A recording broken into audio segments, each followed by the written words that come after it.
నీ ఇంటి వారందరూ రక్షణకరమైన స్థితిలో ఉందురుగాక.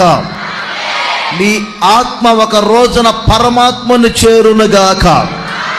నీ ఆత్మ అగ్నిగుండానికి వెళ్ళకుండా కాపాడబడునుగాక.